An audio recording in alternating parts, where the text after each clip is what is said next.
គោក្រឹមក្រហឹមគំរាមដួងចិត្តមេឃខ្មៅងងឹតរុនទាំងពុះជ្រែកវេហាទីទូទឹកលិចទូលអានុសាដានផ្លូវធ្លាប់ទៅសាលាម្ចាស់ចិន្តាចាំទេ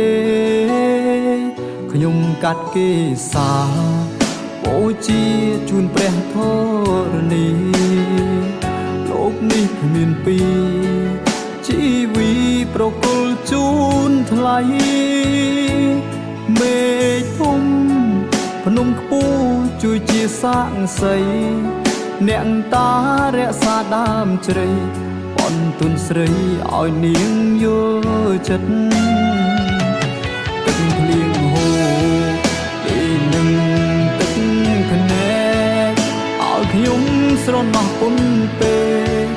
ការរួមថ្នាក់រៀននឹងស្រីឲ្យទឹកខ្នែអ្នកងូមកធ្វើអ្វីក្រែងស្រស់ស្រីគេឈប់មេតាទឹកបឹងធំទេងូចលេងតាំងពីក្មេងវ័យរសៀលកងព្រៃលើកហាត់បួងសួងទេវតា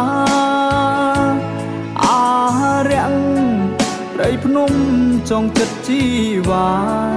ខ្ញុំកាត់ថ្វាយគេសាសូមតែចិនដាននាងប្រណី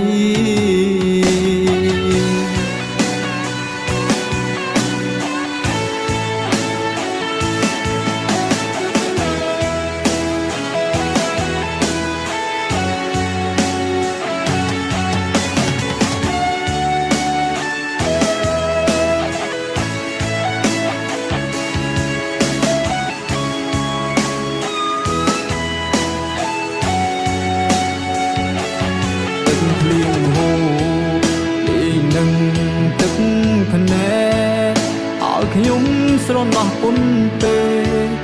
ការរួមថ្នាក់រៀននឹងស្រីឲ្យទឹកភ្នែកអ្នកងូមកធ្វើអ្វីក្រែងស្រស់ស្រីគេឈប់មេតាទឹកបឹងធំទេងូចលេងតាំងពីក្មេងវ័យ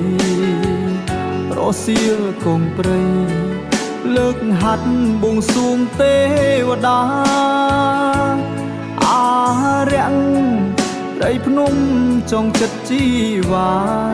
ខ្ញុំកាត់ថ្វាយគេសាសូមតែចិនដាននាងប្រណី